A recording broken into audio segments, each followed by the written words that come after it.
You know, when you're the lead singer of a multi-platinum rock band, sex, drugs, and rock and roll isn't just a clever phrase, it's a way of life. But for Scott Stapp of Creed, the good times came crashing to a halt when an undiagnosed mental illness spiraled out of control.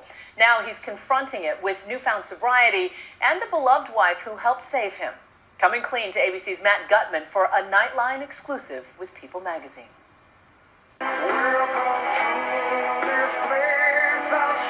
Scott Stapp is the shaggy-haired former frontman of the mega band Creed. The heartthrob had multi-platinum albums with anthems like With Arms Wide Open and songs like Higher. But the family man sure seemed low, stealing this motorized supermarket scooter late last year, and maniacal calls to his son's school. I've uncovered that the core of ISIS is within my own family. Please call me immediately. This is not a joke. Then he posted these creepy videos on Facebook. Where I had to sleep in my truck. I had no money, not even for gas or food. I went 2 days without eating because I had no money. Fueling speculation by many that he was on some meth binge. Turns out it was worse for Stapp. He was in the midst of a 5-month-long psychotic episode. I've reached out to the Secret Service. How close did you think at that time that you were to losing him? I expected to get a call, like something tragic. He wasn't dead, but he was in hell. I made crazy accusations toward my wife. I thought people were following me.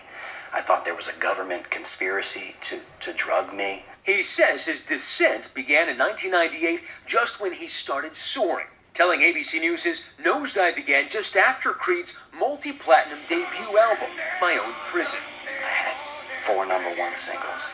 My career was taking off, and then all of a sudden a depression came over me. Today, he says the years of substance abuse was self-medication for undiagnosed bipolar disorder. I didn't want to return to street drugs. I deceived myself and knowingly went in to see a doctor. Having the previous diagnosis, it made it easy for him to prescribe me Adderall. In August of last year, with a legal doctor-prescribed medication, which he now admits as an addict, he shouldn't have sought out. Did the doctor know that you'd had addiction problems in the past? That from him. You know, I did what alcoholics and addicts do. I lied. I started taking more. And I got up to taking double the legal dosage. I told him, if you don't stop this, I'm going to leave. That's when I checked myself into the Holiday Inn. And I abruptly stopped the medication. And basically that was like throwing fuel on a fire. But it got worse. He started off on a one-man driving tour across the country, a ticking time bomb. I threw a bunch of stuff in my vehicle when I left. All my weapons that I had collected over the years. I was an avid gun collector. I felt compelled to give away some expensive artwork to a church. 3 Salvador Dali sketches somewhere in Mississippi. You don't even know what town? No, I don't. And you just happened to have them in your truck? I had them in the back of my truck, yeah. His wife filed for divorce. She claimed he was irrational, incoherent, delusional, psychotic, dangerous, and needs to be involuntarily committed to a mental facility again. I also called the White House 2 or 3 times. I was certified crazy. Throughout the ordeal, his wife, who says she never stopped loving him, was texting him and sending him pictures of his family, pleading with him to get help. I mean, at one point in time, I thought that I was some type of programmed agent for the CIA.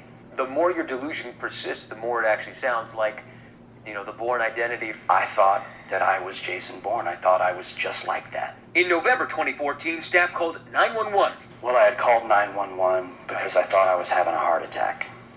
I was in such fear. He sounded so insane, the state of Florida Baker acted him, meaning it forcefully institutionalized him. What's amazing is that in the moment of your greatest insanity and hallucination, something pulled you out of that you decided to call 911, and that you allowed yourself to be treated. I can tell you what it was. What was it? It was love. It was my love for this woman, and my love for our family. And just after Christmas 2014, Jacqueline flew to LA to talk. Scott checked himself into a treatment facility, and it was only then that they learned the source of the psychosis. He was diagnosed with bipolar disorder, a mood disorder characterized by unexpected shifts in moods. Well, I was in denial. I didn't want to be bipolar. It had been mentioned. I just wanted to be someone who suffered with bouts of depression. I was willing to accept that. And this episode really broke me.